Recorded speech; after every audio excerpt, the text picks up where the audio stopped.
NISM से कुंज बंसल साहब हमारे साथ इस वक्त कार्यक्रम में हो चुके हैं शामिल। सर बहुत बहुत स्वागत है, गुड मॉर्निंग। सबसे पहले तो एक बार फिर से आज आपके आगमन पर देखिए 20,000 की निफ्टी के साथ हम आपका स्वागत कर रहे हैं।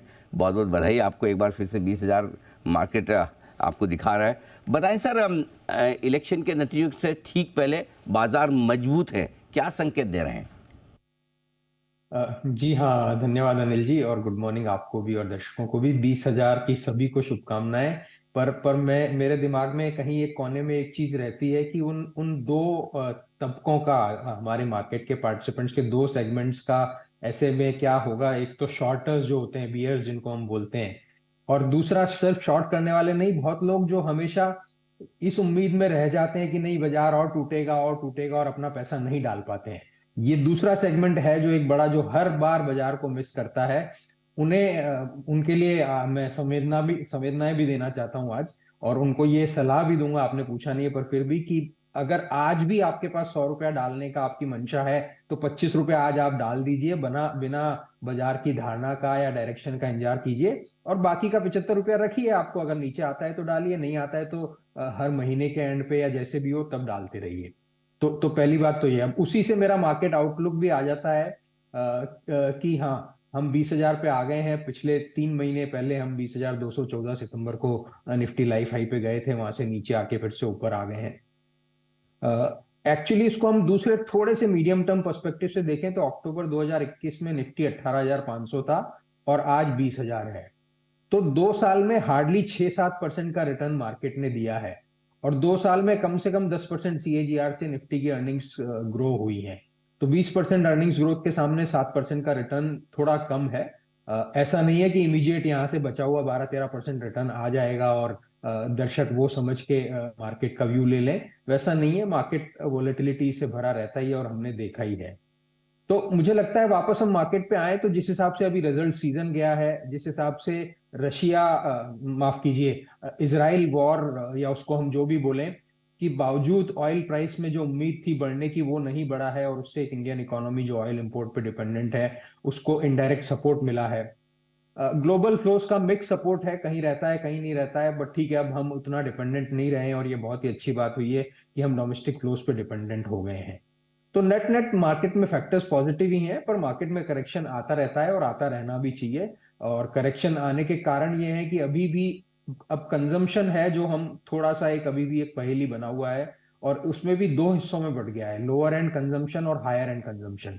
हायर एंड कंजम्पशन फिर भी अच्छा है, बट लोअर एंड कंजम्पशन का पिकअप होने में अभी भी फेस्टिवल सीजन में उम्मीद थी, थोड़ा हुआ है, पर उतना नहीं हुआ है कि हम उस कंजम्पशन को एक बहुत पॉजिटिव ग्रोथ कह पाए। तो ये सब नेगेटिव थोड़े सा एक एक दो थोड़ा सा सबड्यूड फैक्टर्स भी हैं। बट ओवरऑल इलेक्शन में क्या होगा क्या नहीं होगा वो तो पता नहीं, पर ये स्टेट असेंबली इलेक्शन है, और हम अगर आज से 5 साल पहले जाएं तो स्टेट असेंबली इलेक्शन उम्मीद के अपोजिट आए थे, पर उसके बाद जनरल इलेक्शन फिर से उम्मीद के अनुरूप आ गए थे। तो स्टेट असेंबली और जनरल असेंबली इलेक्शन के रिजल्ट को, ट्रेंड को एक्सटेंशन कर पाना शायद एक पॉसिबिलिटी नहीं है। पर अगर असेंबली इलेक्शन के रिजल्ट के बाद मार्केट करेक्शन देता है तो फिर से ये अच्छी अपॉर्चुनिटी होगी लॉन्ग टर्म इन्वेस्टर्स के लिए इन्वेस्ट करने की। बिल्कुल, अगर गलती से बाजार गिरे इलेक्शन के नतीजे के बाद तो खरीदारी का मौका बनेगा आपके लिए। और इलेक्शन से पहले, इलेक्शन के बाद के बाजार पर आज हमारी एक विशेष चर्चा है भी, जो एक बार मैं फिर से हमारे दर्शकों को याद दिला दूं। 11 बजे हमारा विशेष शो, विशेष सीरीज आज से जो शुरू हो रही है, उसे मिस मत कीजिएगा। बिग ट्रेंड विद AS, जहाँ आज बाजार के जाने माने दिग्गज अतुल सूरी साहब हमारे साथ होंगे, जो हमें ये बताएंगे कि किस तरीके से आप बाजार के में इलेक्शन से पहले अपने आप की पोजीशनिंग कर सकते हैं। एकदम एक्शनेबल आपको एडवाइस जो मिलेगी। इलेक्शन के 6 महीने पहले और 6 महीने बाद बाजार का रुझान कैसा रहता है, और पिछले 5 इलेक्शंस का पूरा विश्लेषण किया गया है इस रिसर्च में, और किस तरह से पिछले 5 बार यूनियन इलेक्शन के ठीक 6 महीने पहले और ठीक 6 महीने बाद बाजार ने आपको एक्शन दिया। आपकी आंखें खुली रह जाएगी, आप सरप्राइज हो जाएंगे कि किस तरह के चौंकाने वाले रिजल्ट्स, इलेक्शन के नहीं, मार्केट के मूवमेंट जो है वो चौंकाने वाले हैं। सो मिस मत कीजिएगा। 11 बजे हम ये एक खास सीरीज शुरू कर रहे हैं। इस सीरीज़ का पहला एपिसोड है जहाँ पर हम बड़े ट्रेंड्स पकड़ने की कोशिश करेंगे आपके लिए। ओके, तो ये है ट्रेंड। लेकिन जो इलेक्शन के रिजल्ट्स के बारे में हमें कुन सर ने बताया ही, लेकिन कुन सर साथ ही बताएं ग्लोबल मार्केट्स भी अब धीमे धीमे बेहतर होते हुए दिख रहे हैं। क्या समझा जाए, और मजबूती बनेगी? क्या लाइफ टाइम हाई दोनों ही हमारे और उनके बाजार बनाने को तैयार हैं? जी हाँ, पॉजिटिविटी तो ओवरऑल सब जगह देखने को मिल रही है। तो इसके पहले कि मैं आपके प्रश्न का जवाब दूं, दर्शकों को पर्सपेक्टिव बताने के लिए थोड़े से नंबर दे दूं। हम करीब करीब नवंबर का आज आखिरी दिन है, कल आखिरी दिन है, तो 11 महीने के नंबर्स अगर हम देखते हैं तो सेंसेक्स और निफ्टी इंडिया लार्ज कैप ने करीब 9% का रिटर्न दिया है। वहीं जैसा हम सबको मालूम है, मिड और स्मॉल कैप ने 30-35% का रिटर्न दिया है। इसी को हम ग्लोबली एक्सटेंड करें तो नेस्डेक ने भी 11 महीने में करीब करीब 30% के प्लस का रिटर्न दिया है। पर डो और एसएनपी में यूएस ने उतना रिटर्न नहीं दिया है। उनका रिटर्न हमारे लार्ज कैप की तरह मेरे नंबर्स थोड़े बहुत इधर उधर हो सकते हैं, 8-9% के आसपास हैं। जापान का सरप्राइजिंगली बहुत अच्छा फाइनली मार्केट चला है, और जापान ने भी 11 महीने में मेरे ख्याल से 25-30% का रिटर्न दिया है। रशिया सो कॉल्ड यूक्रेन के साथ वॉर में है, बट उसके रशिया के भी मार्केट ने 16% का रिटर्न दिया है। इनफैक्ट जापान का मार्केट तो 30 ईयर के हाई पे आ गया है।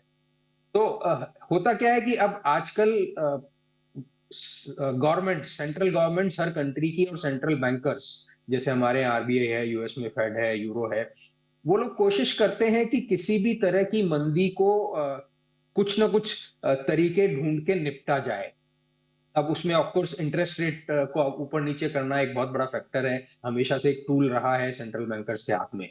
दूसरा टूल रहा है कि पैसे का फ्लो मार्केट में, वो इंटरेस्ट रेट से थोड़ा सा लिंक भी है और थोड़ा सा नहीं भी है, कि पैसे के फ्लो को किस तरह बढ़ाया जाए या कम किया जाए।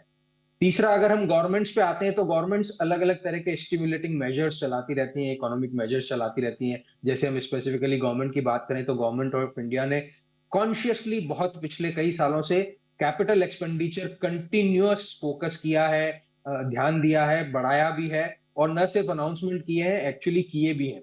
और उसका नतीजा है कि हम वापस अगर इंडियन मार्केट पे आए तो पिछले 11 महीने में कैपिटल गुड्स इंडेक्स ने करीब 40-45% का रिटर्न दिया है। तो हाँ, आपके प्रश्न पे वापस आते हुए कि जिस हिसाब से सेंट्रल गवर्नमेंट्स और सेंट्रल बैंकर्स अपनी अपनी कंट्रीज को सपोर्ट करते हैं, कि उनके इन्वेस्टर्स को, उनकी आम जनता को परेशानी कम हो, किसी भी मंदी को निपटने में उनकी डे टू डे लाइफ में कम तकलीफें हो, और उनके इन्वेस्टमेंट्स में भी अच्छे रिटर्न आए हैं, उसी का नतीजा है कि हम ये है। ऑफ कोर्स जैसा कहते हैं कि एक्सेस का कई बार दूसरी तरफ का मंदी भी देखनी पड़ती है, बट उसको हम एक तरफ रखें तो ओवरऑल पॉजिटिविटी सभी वर्ल्ड मार्केट में है। इन्फ्लेशन सब जगह नीचे आता हुआ दिख रहा है, तो उसकी वजह से लगता है कि अभी पॉजिटिविटी रहेगी। पॉजिटिविटी बनी रहेगी। और ऐसी पॉजिटिविटी में आपने कहा भी कि अभी भी अगर आप साइड लाइन पर बैठे हैं, इंतज़ार कर रहे हैं, पैसा नहीं लगा पाए, आप उस श्रेणी में हैं, तो 25% तो लगा ही दीजिए। तो एक तो वो जिन्होंने लगाया नहीं, एक वो जो लगा चुके हैं लेकिन और लगाना चाहते हैं, तो क्या खरीदें इस वक्त? आपकी क्या राय है, कहाँ आप बुलिश हैं? जी हाँ, तो लगाने के लिए ऑफ कोर्स सबसे पहला कॉम्बिनेशन तो हम सभी जानते हैं कि अच्छी कंपनीज, अच्छे फंडामेंटल्स और वैल्यूएशन का कॉम्बिनेशन होना चाहिए। पर वो खाली एक आंसर देना शायद सफिशिएंट नहीं है। तो मैं बताता हूं कि अगर उससे हम आगे चलें तो मार्केट में, इंडियन मार्केट में अभी, जैसा मैं बोल रहा था कि कैपिटल गुड्स ने 40-45% का रिटर्न पिछले 11 महीने में दिया है। जिस हिसाब से गवर्नमेंट का फोकस है, उसके साथ में प्राइवेट सेक्टर का भी फोकस आ गया है। सितंबर महीने और उसके पिछली 2-3-4 तिमाही के भी नंबर्स और रिजल्ट्स की एनालिसिस, मैनेजमेंट की कमेंट्री की हम एनालिसिस करें तो उनकी ऑर्डर बुक्स काफी स्ट्रांग हैं। तो मुझे लगता है कि जिनको बड़े हुए बाजार में थोड़े से हाई वैल्यूएशन पे, उसको मोमेंटम इन्वेस्टिंग भी एक तरह से बोल सकते हैं, पर क्योंकि वैल्यूएशन अच्छे हैं तो कैपिटल गुड्स एक एरिया है जहां अभी भी इन्वेस्टमेंट किया जा सकता है। उससे आगे हम बढ़ते हैं कि बैंकिंग ने सरप्राइजिंगली कुछ सेलेक्टिवली, पूरे बीएफएसआई सेक्टर में कुछ कंपनीज ने रिटर्न दिए हैं, कुछ ने नहीं दिए हैं, पर नंबर्स इन जनरल मैनेजेबल रहे हैं। पर पिछले एक साल में बैंकिंग इंडेक्स का रिटर्न करीब करीब 0% रहा है। तो वो एक वैल्यूएशन कंफर्ट आपको अच्छे फंडामेंटल्स के साथ ऑफर कर रहा है। और तीसरा मैं और एक्सटेंड करूं, जैसा मैं कह रहा था, लोअर एंड कंजम्पशन में काफी अभी भी स्लो डाउन है। तो उस वजह से कंपनीज जो हैं, जैसे इलेक्ट्रिकल इक्विपमेंट्स हो गई, इलेक्ट्रॉनिक इक्विपमेंट्स हो गई, refrigerator manufacturers, television, electronic good, kitchen equipment manufacturers, इन कंपनीज की परफॉर्मेंस भी थोड़ी सी वीक रही है क्योंकि मंदी है, डिमांड कम है। हालांकि उन्होंने मार्जिन इंप्रूव करने की कोशिश की है और किए भी हैं रॉ मटेरियल का फायदा उठा के। पर क्योंकि परफॉर्मेंस वीक रही है, शेयर प्राइस चले नहीं है, तो वैल्यूएशन एक कंफर्टेबल लेवल पे आ गया है। ये एक हमेशा हमारा डिस्कशन रहता है कि इंडियन मार्केट तो वैल्यूएशन कंफर्ट नहीं देता है। इंडेक्स लेवल पे शायद नहीं देता है, बट ऐसे में थोड़ी सी आपको कॉन्ट्रा इन्वेस्टिंग, थोड़ा सा आपको बाजार के ट्रेंड से हटके हिम्मत करके अच्छा वैल्यूएशन ढूंढना है, तो ये कंज्यूमर ड्यूरेबल एक सेक्टर है जहां मुझे लगता है इन्वेस्टमेंट करना चाहिए। ओके, तो ये सारे सेक्टर्स है जहाँ पर आपके लिए निवेश करने की राय। बैंक्स पसंद है, कंज्यूमर ड्यूरेबल्स पसंद है, कुंज बंसल साहब को यहाँ पर आप पैसा लगाएं। बहुत बहुत धन्यवाद सर, समय दिया आपने और विस्तार से बाजार पर अपनी राय हमारे दर्शकों के सामने रखी है।